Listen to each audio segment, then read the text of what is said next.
Mga kababayan, ma'am sir, this is Jam, the Filipino channel ang niyo pong lingkod. So today is October 11, 2025. At tayo ngayon ay papunta dyan sa may Victory Liner Pasay po yan. Aha, sa may Taft Avenue. Victory Pasay Mall pala. Taft Avenue, Barangay 83 Pasay. At dadalhin po natin yan sa Abida Tower sa may Verio, South Union Drive, Western Bikutan. Naku po, Taguig po yan. Ay nako, napunta na naman tayo sa traffic. Okay, so magbabalik po tayo mamayang unti po pag nakuha na po natin sila. Disclaimer lamang po, ang content po natin ay kalsada at hindi ang passenger. Kaya nga naman sakasakali man po na may marinig kayo mga pangalan ng lugar, pangalan ng tao, pangalan ng organizations, government or private man yan, ay wala pong kinalaman ang channel na ito at wala pong pinapatungkulan. Lahat po ng pinag-uusapan dito ay pawang dito lamang po yan sa loob at wala pong pinapatungkulan sa labas. Okay po, so magbabalik po tayo mamayang unti pag nakuha na po natin sila.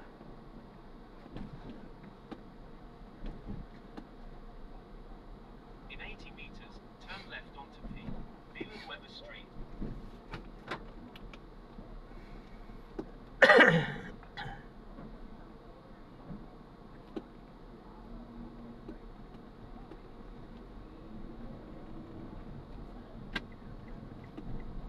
In 40 meters, turn left.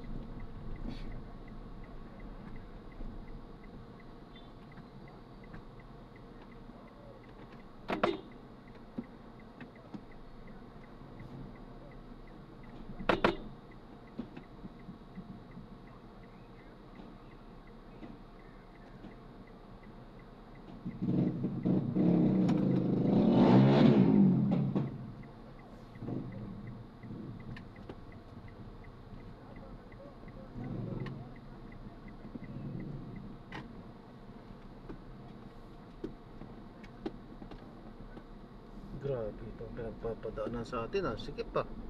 Continue for 200 Ay meters, nako, then turn right onto Mayards Avenue. kasya kaya dito? Kasya kaya? Kasya yan.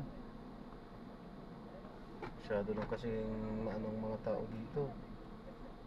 I mean, sanay sila, hindi sila tumatabi. Kaya sumisigip kalsada, sasabayan pa ng mga nakapark. Kaya ganyan talaga. Tutuusin, maluwag din kalsada. Tiis-tiis tayo dahil dito tayo pinadaan ng ating tagaturo. Hindi naman natin alam, hindi natin kabisado yung ating pupuntahan. Ito lang ang hirap. Dapat bawal mag-book sa mga liblib.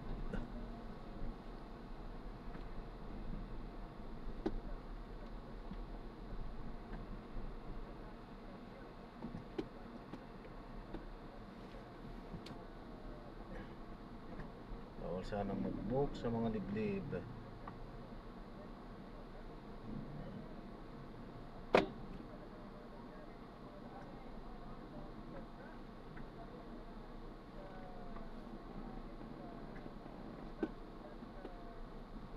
Nako, kasya kaya doon?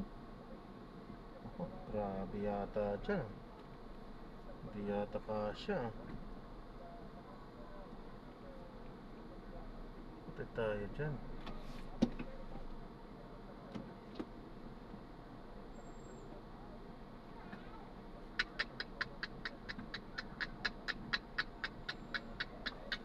Grabe to.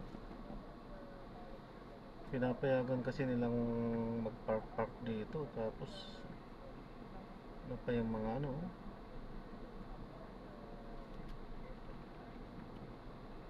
salubungan pa. Wala tayong magagawa, nakikidaan lang tayo. Kaya ko naman dumaan dito hindi dahil sa kukuha tayo ng passenger. Saka dito tayo pinadaan. Ay, hindi ko naman kabisado. Alaya.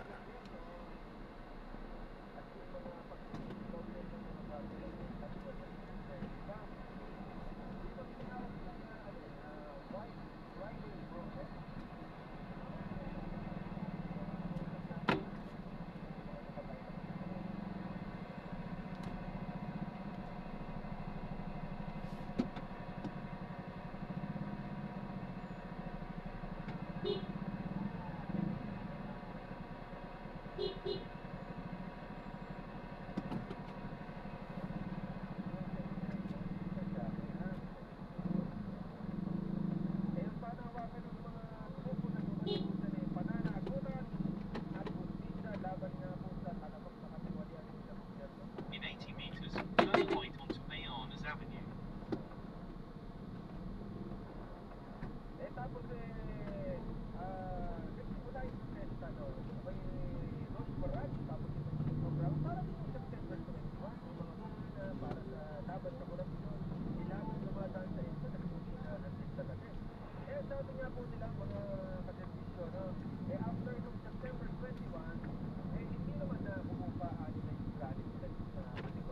In 40 meters, turn right.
Ay, grabe. Daanan natin. Ay, nako. In 80 meters, turn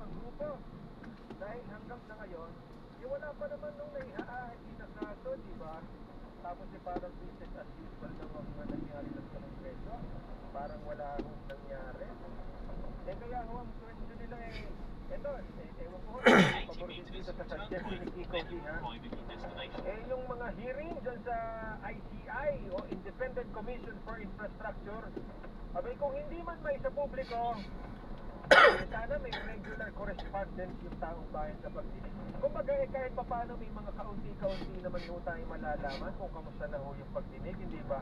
Pero kung ako, tatanungin nyo, abay mas gusto ko sa publiko yan para talagang nalalaman natin ang nangyayari. Saan napunta? Saan ho napunta ang buwis ko? Ayon pa ho kay Kiko, patuloy ho ang mga pagkilos. Weekly yan gagawin nila parang saka after nga ho nung September 21 ay kanilang na-obserba na ilang mga grupo, even mga individual, ang talaga namang ipinagpatuloy yan dahil pagtitirik ng kandila nakita nila. At yung naging epekto ngayon after ng September 21 ay yung sa PUP, diba? Yung sa PUP, walk out sa Santa Mesa at sa iba pang mga campuses nila. At tinawag ho nila yung United PUP Walkout against corruption.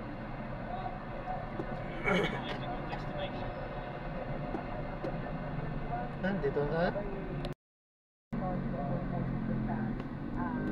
Pero yun na yun, di ba?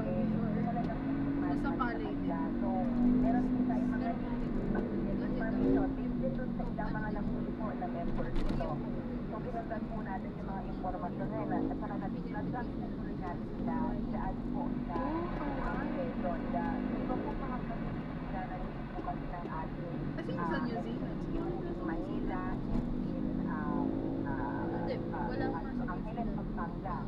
So, mukhang ang ginagawa po nila ay medyo nagtatanggol ng mga outskirts po sa labas po ng Metro Manila, but in nearby provinces. Gano'n na ho katagal sa bansa ito mga kapatid? Ito medyo matagal-tagal na po ito eh. Parang mga 2023 pa po sila dito sa Pilipinas.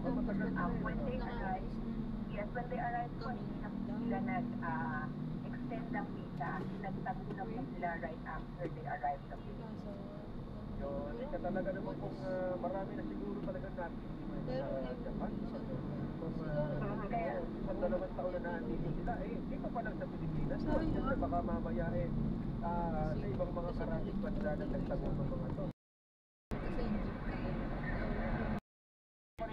Feeling ko wala pong masyadong tao.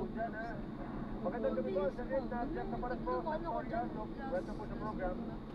Magandang gabi sa lahat. Sir, kamusta po? Kamusta na po kayo ngayon dyan, sir? Ano pong ito? Medyo pagod na pagod dahil natatapos In lang ng 100 aming meters, aerial turn left onto South Union Drive. together with Dito maganda mag-jogging kasi magiging tao. In 80 meters, turn left. kamusta po?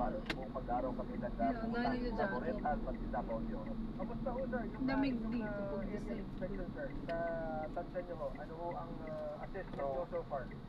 Number one, confirm and reconfirm that the damages or the impact of the In 100 meters, you will arrive at your sa Panay, destination. Laboritan, not Sabado. as we expected it to be na parang Bugo, Tibok.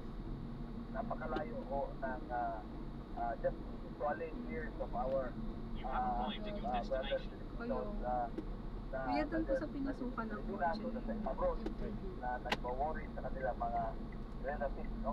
Siguro ilang scale of 1 to 10 again, 10 is the Bugos Ano yan? mo. Ano yan? Ang Panay Laboritan is only about 2 to 3 sa pinaka-maximum. Ito po. So, ibig sabihin ho, bali ho sa inyong Ito. inspection ay talagang hindi naman ho ganun katindi ho ang pinsala. I-drop na natin sila. So maraming salamat po sa panonood. Hanggang sa muli, ingat at God bless. Paalam po muna pansamantala. At tayo ay gagawa na ng separate or ibang video sa ating susunod na mission. Paalam po muna pansamantala sa This is John Parenda, Filipino channel ang inyo po nito. Paalam po.